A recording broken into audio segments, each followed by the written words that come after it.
Assalamualaikum warahmatullahi wabarakatuh. Nama saya Aulia Nindi Puspita Anggraini, NPM 20010111023, Prodi Pendidikan Agama Islam, Institut Agama Islam Negeri Metro, Fakultas Tarbiyah dan Ilmu Keguruan. Dari kelas E.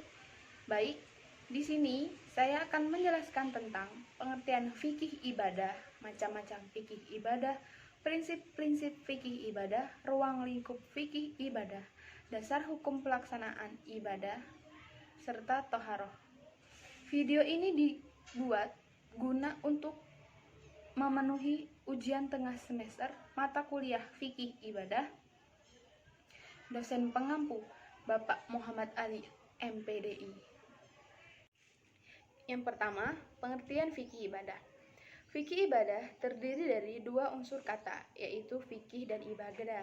Dasar etimologi Islam kata fikih berasal dari akar kata fikiha yafqahu iham, yang berarti mengetahui, memahami, atau mendalami segala sesuatu secara mutlak. Selain itu, apabila kata fikih ini dikaitkan dengan Islam, maka maksudnya ialah memahami aturan-aturan Islam secara totalitas. Secara etimologi fikih ialah ilmu yang mengkaji tentang syariat Islam yang ditetapkan oleh Allah kepada manusia dalam menjalani kehidupan dunia dan akhirat, baik vertikal maupun horizontal, dengan memakai dalil-dalil yang terperinci seperti Al-Quran, Al-Hadis, dan Al-Ijtihad. Sementara ibadah secara bahasa merupakan bentuk masdar yang terpericik dari abada, ya'budu, abdan, atau ibadatan, yang artinya menyembah, mengembangkan diri, dan mengabdi. Sedangkan menurut istilah, ibadah adalah suatu ritual yang dilakukan seorang hamba dalam rangka mengabdi, menyembah, dan menghambakan diri kepada Allah Subhanahu wa Ta'ala dengan cara mengerjakan perintahnya dan menjauhi larangannya. Dengan demikian, dapat dikatakan bahwa fikih ibadah adalah bidang ilmu yang mempelajari tata cara manusia mengabdikan kepada Allah Subhanahu wa Ta'ala sesuai ketentuan syariat Islam melalui dalil-dalil terperinci seperti salat, zakat, puasa, dan haji, dan berbagai ritual lainnya yang dimaksud untuk Allah, baik bersifat vertikal maupun bersifat horizontal. Selanjutnya yang kedua adalah saya akan menjelaskan tentang tujuan ibadah. Adapun tujuan ibadah yang pertama adalah memuji Allah dengan sifat-sifat kesempurnaannya yang mutlak. Yang kedua, bersyukur kepada Allah sebagai sumber segala kebaikan yang kita dapatkan berasal darinya, sedangkan segala sesuatu selain kebaikan hanyalah perantara yang Dia ciptakan. Yang selanjutnya adalah memenuhi kewajiban kepada Allah Subhanahu wa Ta'ala seperti yang tertuang dalam firman Allah dalam surat Az-Zariyat ayat 56 yang artinya, dan aku tidak menciptakan jin dan manusia melainkan supaya mereka menyembahku. Yang selanjutnya adalah mendapatkan ganjaran, mengharapkan ampunan dan syurga Allah Subhanahu wa Ta'ala sebagaimana firman Allah Subhanahu wa Ta'ala dalam Quran surat An-Nahl ayat 97 yang berbunyi, barang siapa yang mengerjakan amal soleh baik laki-laki maupun perempuan dalam keadaan beriman. Yang selanjutnya, untuk memperkuat keyakinan, lalu untuk menguatkan karakter, mendisiplinkan diri, dan peranannya sebagai wakil dan hamba Allah Subhanahu wa Ta'ala di bumi. Lalu untuk membentuk manusia muslim yang bertakwa. Selanjutnya, fungsi dari ibadah adalah untuk memahamkan setiap muslim atau umat manusia akan urgensi memenuhi syariat Islam agar mereka dapat bertindak sesuai syariat Islam. Selanjutnya adalah terciptanya negara yang lurus, negara yang makmur, dan masyarakat yang madani. Lalu terpeliharanya hak-hak Allah dan hak manusia dari berbagai bentuk pelanggaran dan kemaksiatan. Dan yang terakhir adalah terbentuknya insan-insan yang beragama, bermoral, dan bermartabat. Yang selanjutnya, saya akan menjelaskan tentang macam-macam fikih ibadah. Ibadah itu terbagi menjadi beberapa macam. Yang pertama, ibadah bersifat makrifat. ketentuan terhadap soal ketuhanan. Yang kedua, ucapan-ucapan tertentu untuk Allah seperti takbir, tahlil, tahmid, dan pujian.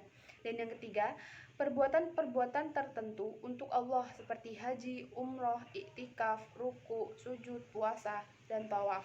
Dan yang keempat adalah ibadah-ibadah yang lebih mengutamakan Allah walaupun terdapat pula padanya hak hamba seperti sholat fardu dan sholat sunnah. Dan yang kelima, ibadah yang mencangkup kedua hak tetapi hak hamba lebih berat seperti zakat, kafarat, dan menutup aurat. Yang selanjutnya, macam-macam ibadah itu ditentukan oleh dasar pembagiannya. Yang pertama, pembagian ibadah didasarkan pada umum dan khususnya. Maka ada dua macam, yaitu ibadah khasah dan ibadah ama'ah. Ibadah khasah adalah ibadah yang ketentuannya telah ditetapkan oleh nas seperti zakat, sholat, puasa, dan haji. Sedangkan ibadah ammah ialah semua pernyataan baik yang dilakukan dengan niat yang baik dan semata-mata karena Allah Subhanahu wa taala. Contohnya seperti makan dan minum, bekerja dan lain sebagainya dengan niat melaksanakan perbuatan itu untuk menjaga badan jasmaniah dalam rangka agar dapat beribadat kepada Allah Subhanahu wa taala. Yang kedua, pembagian ibadah dari segi hal-hal yang berkaitan dengan pelaksanaannya itu dibagi menjadi tiga, yaitu ibadah jasmaniyah ruhiyah seperti sholat dan puasa. Yang kedua, ibadah ruhiyah maliyah itu seperti zakat. Dan yang ketiga adalah ibadah jasmaniyah ruhiyah dan maliyah. Itu contohnya seperti mengerjakan ibadah haji. Lalu selanjutnya yang ketiga adalah pembagian ibadah dari segi kepentingan perseorangan atau masyarakat. Maka ibadah itu dibagi menjadi dua. Yang pertama ibadah fardi, itu untuk perseorangan, contohnya sholat dan puasa. Dan yang kedua itu ibadah istimai, kelompok seperti zakat dan haji. Dan yang keempat, pembagian ibadah dari segi bentuk dan sifatnya. Yang pertama, ibadah yang berupa perkataan atau ucapan lidah seperti membaca doa, membaca Al-Quran, zikir, tahmid, dan mendoakan orang yang bersin. Dan yang kedua, ibadah yang berupa pekerjaan yang tertentu, bentuknya meliputi perkataan atau perbuatan. Itu contohnya salat, zakat, puasa, dan haji. Yang ketiga, ibadah yang berupa perbuatan yang tidak ditentukan bentuknya, contohnya menolong orang lain, berjihad, membela diri dari gangguan. Dan yang keempat itu ibadah yang pelaksanaannya menahan diri seperti puasa, ihram, iktikaf. Dan yang terakhir adalah ibadah yang bersifat menggugurkan hak seperti membebaskan hutang, memaafkan orang yang bersalah. Yang selanjutnya, saya akan menjelaskan tentang prinsip-prinsip ibadah. Adapun prinsip-prinsip ibadah adalah yang pertama, niat lillahi ta'ala. Hal ini didasarkan pada Quran surat Al-Fatihah yang artinya, hanyalah Engkau yang kami sembah dan hanya kepada Engkau lah kami meminta pertolongan. Yang kedua, prinsip ibadah adalah ikhlas lillahi ta'ala. Yang ketiga, seimbang antara dunia dan akhirat. Lalu, ibadah yang dilakukan harus sesuai dengan tuntunan Al-Quran dan As-Sunnah. Yang kelima, tidak menggunakan perantara atau wasilah. Yang keenam, tidak berlebih-lebihan. Yang ketujuh, mudah dalam kata artian, bukan meremehkan dan meringankan. Dan yang terakhir adalah piranti yang digunakan harus berasal dari yang halal. Lalu, yang atau yang kelima, saya akan menjelaskan tentang ruang lingkup ibadah. Ruang lingkup ibadah itu dibagi menjadi yang pertama, yaitu ruang lingkup ibadah madhah. Ibadah madhah adalah ibadah yang perintah dan larangannya sudah jelas secara zahir dan tidak perlu menambah atau mengurangi. Ibadah ini telah ditetapkan oleh dalil-dalil yang kuat, misalnya perintah seperti sholat, zakat, puasa, ibadah haji, dan bersuci dari hadas kecil maupun besar. Yang kedua, ruang ibadah lingkup ibadah khairu madhah. Ibadah khairu madhah ialah ibadah yang secara pelaksanaannya direkayasa oleh manusia, atau artinya bentuknya itu dapat beragam dan mengikuti situasi dan kondisi, serta substansi ibadahnya tetap terjaga. Misalnya, perintah melaksanakan perdagangan harus dilakukan dengan cara halal dan bersih, tidak ada unsur penipuan dan sebagainya. Lalu contohnya adalah bersosialisasi, menolong orang, dan sebagainya. Yang F, Syarat-syarat diterimanya ibadah. Adapun syarat-syarat diterimanya ibadah adalah yang pertama ikhlas, yakni dilaksanakan hanya mengharap ridha Allah, hanya pamrih atas nama Allah dan kepada perintahnya. Yang kedua, ibadah dilaksanakan sesuai dengan syariat Islam dan bersumber pada Al-Quran dan As-Sunnah. Yang ketiga, ibadah yang dilakukan tidak untuk riya. Yang keempat, bermuraqabah, artinya yakin bahwa ibadah yang kita lakukan dilihat oleh Allah dan Allah ada di samping kita. Yang terakhir atau yang kelima adalah piranti yang digunakan untuk ibadah harus diperoleh melalui cara yang benar dan halal. Baik, yang selanjutnya saya akan menjelaskan tentang dasar hukum pelaksanaan ibadah. Dasar hukum pelaksanaan ibadah yang pertama adalah tentunya Al-Quran. Di dalam Al-Quran terdapat beberapa surat yang mengatur tentang ibadah. Antara lain, Quran Surat Al-Fatihah ayat 5 yang artinya berbunyi, hanya Engkaulah yang kami sembah dan hanya kepada Engkaulah kami meminta pertolongan. Sedangkan dasar hukum yang kedua dalam pelaksanaan ibadah adalah As-Sunnah dan Al-Hadis. As-Sunnah secara harfiah merupakan kosakata kuno yang telah dikenal dalam bahasa Arab, bermakna jalan yang menjadi kebiasaan, baik atau buruk. Menurut ulama fikih, sunnah berarti sesuatu perbuatan yang dianjurkan tanpa ada keharusan dengan gambaran siapa yang mengerjakannya akan mendapatkan pahala, dan bila tidak dikerjakan tidak mendapatkan dosa.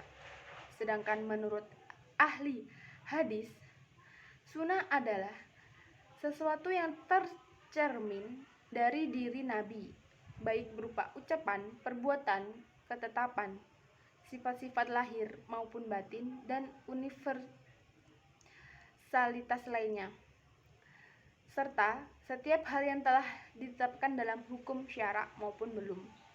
Sedangkan as-sunnah menurut ulama usul fiqh adalah segala sesuatu yang timbul dari Nabi Shallallahu Alaihi Wasallam selain Al-Quran yang mencakup perbuatan, perkataan, dan ketetapan atau persetujuan yang dapat digunakan sebagai landasan hukum syariat. Fondasi ibadah yang akan diterima di sisi Allah Subhanahu wa taala adalah keimanan. Tanpa keimanan Allah Subhanahu wa taala, semua bentuk perbuatan tidak bernilai ibadah.